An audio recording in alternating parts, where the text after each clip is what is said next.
However, a guy that very, very early on in the YSN history took us kind of under his wing and said, hey, follow us. Well, we followed him all the way to a state championship. That's how good they are. That's how good he is.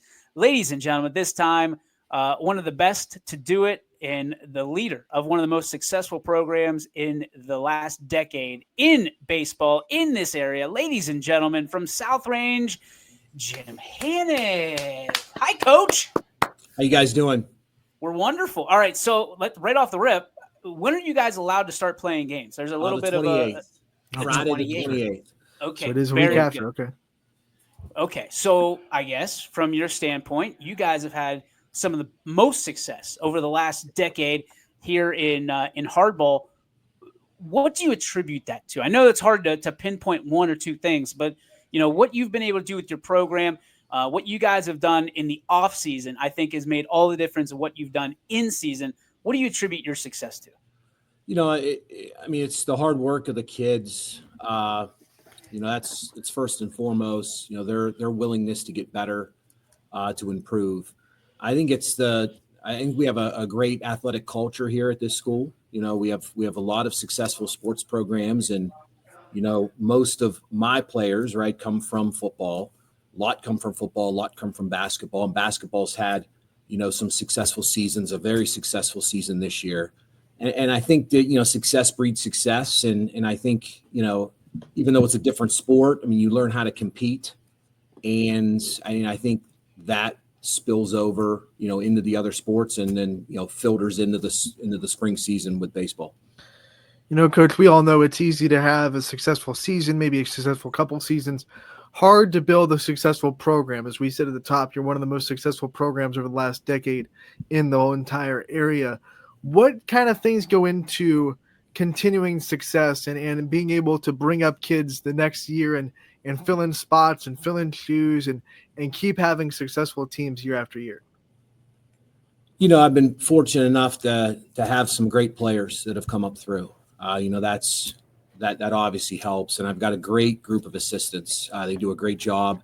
They relate very well to the kids, and they're focused on developmental aspects. You mentioned how to maintain. Each season, as we're obviously looking forward to this season, you're obviously looking down the road. You're looking 1-2 years out and saying, okay, well, right, this group of kids are leaving, and we're losing players at these four positions. Let's say, like, who do we see right now filling those positions, and what do we got to do with those players to get them ready to fill those shoes? Once those players depart. Obviously you're never looking forward to losing players, but it's part of it. And then we kind of create a plan, and then kind of attack and get those kids ready for when they're needed. There seems to be a mix of great upperclassmen and upcoming underclassmen for you this year. Who are going to be some of your key players, and what positions are they going to be in? We have a big senior group, 9 seniors, to which they'll contribute varying roles. Excited to have our returning guys back. Excited to have Gavin Nagy back, Andrew Bryan back, Dylan Smesko back, some key seniors there, Jake Shoemate back. I look at the junior group. I got a very strong group of juniors. Brendan Klosowski, Julian Tranovich, and Lincoln Cleveley. Very excited.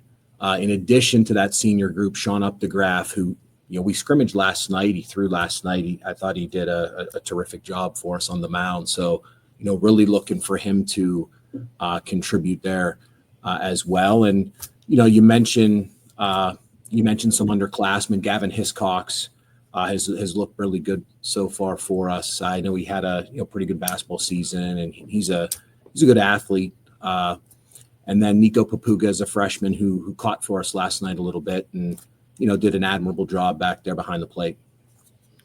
With so much leadership and experience, talk about how it's like as a coach to have so many different leaders on the team and be able to draw from different players, different things that you need, and being able to say, hey, if I need an emotional leader, I can go here. If I need a lead by example leader, I can go here. If I need a guy that can just do whatever I need him to do on the field, I can go here. What's that like as a coach? It's ideal, I guess, because, look, everyone leads differently, right? I mean, some lead by example, some are more vocal. You need, I think, the player, and we have that. You need the player that's going to get the team vocally, right? That can pull the team in. It kind of lessens.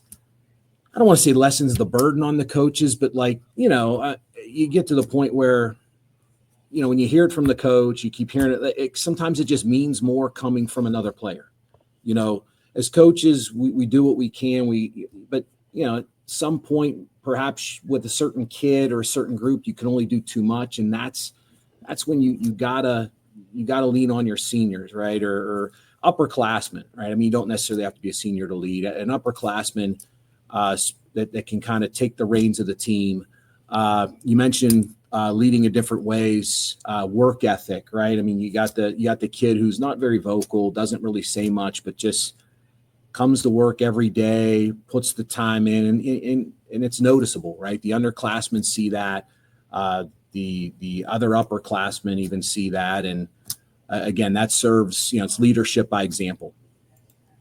I feel like a broken record saying that the NE8 is a competitive conference. But once again, in baseball, it's a competitive conference. Now, you guys have done some damage in that conference since its inception, but it looks like this year might be the first year you've really been able to kind of look at yourselves and look at everybody else and say, okay, we're the underdogs this year. Everybody's talking about Poland baseball right now. Does it feel different going into this year being an underdog than the expectation by everybody else that you're going to win the league outright?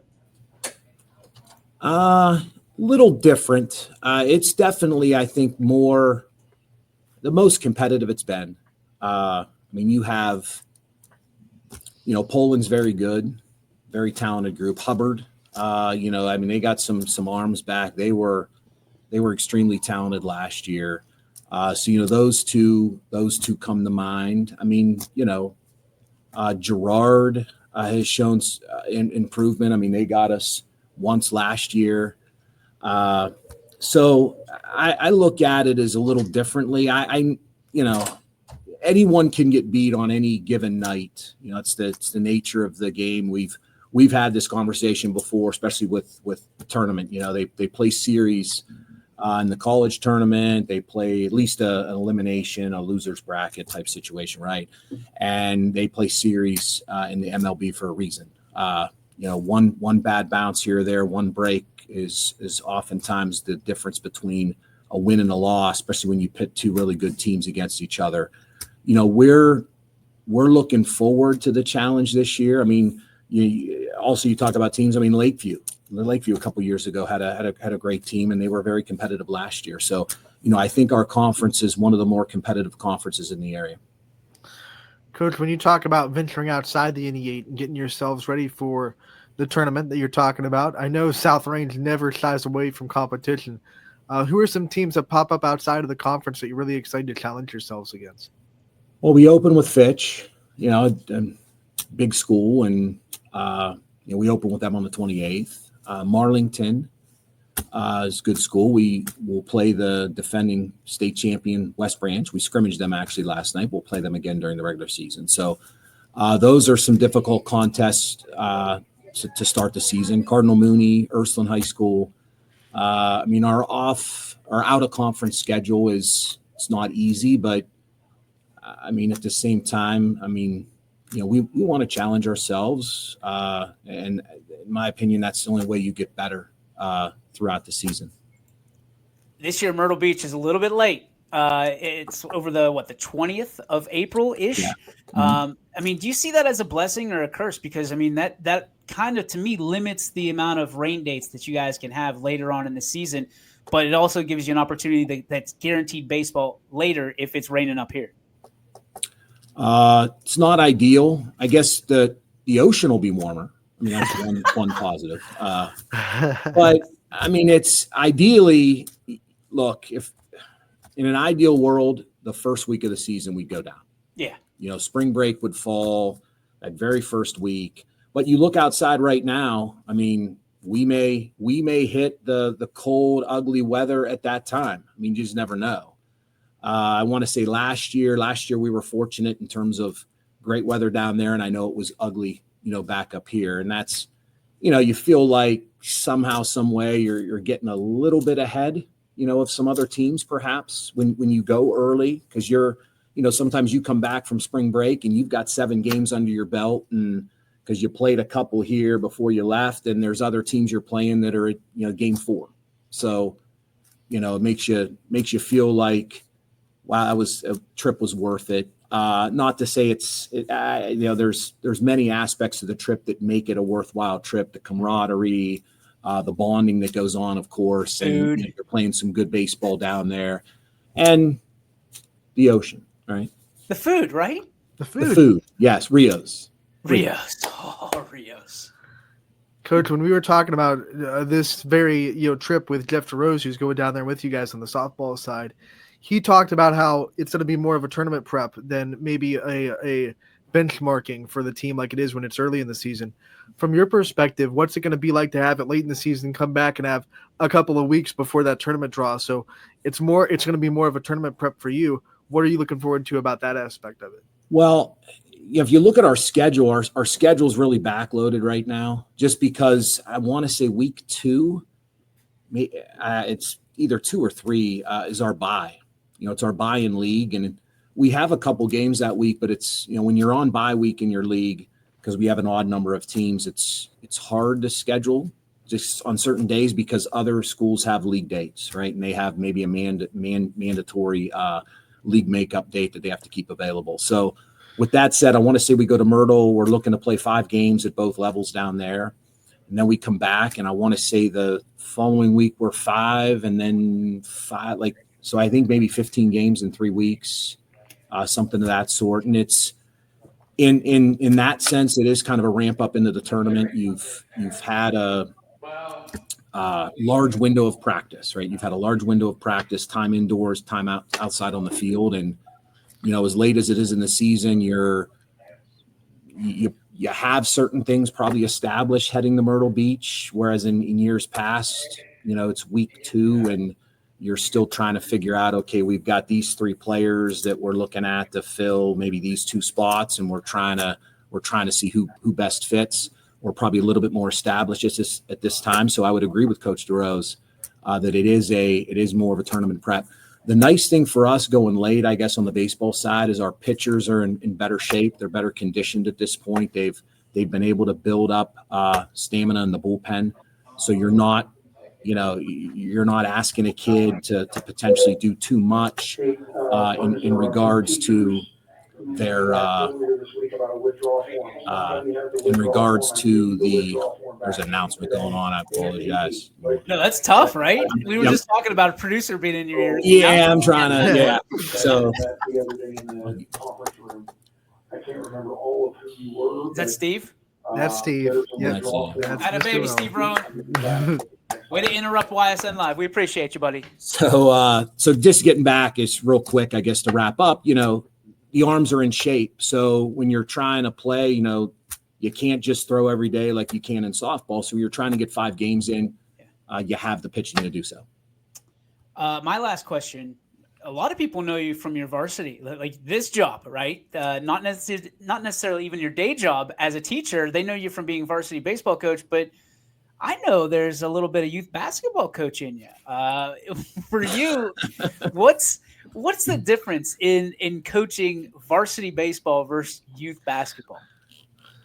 I mean, it was like a blessing in some, because I had to step outside my comfort zone a little bit. I played basketball in junior high, and I mean, that just wasn't my sport. So really did nothing with the sport other than be a Tar Heel fan, specifically when it comes to college hoops. And, you watch the NCAA tournament and whatnot, and you follow it. But then, you work with kids that are younger than what you're used to. I mean, I work with obviously high school kids in the classroom and high school kids on the athletic field. So you're working now with some younger players, and it's it's interesting. It's kind of a stress relief to some extent, I guess, because it's a little different and it's, little kids and there's maybe, there's just not the expectation in terms of what you get at the high school level, pressure wise. But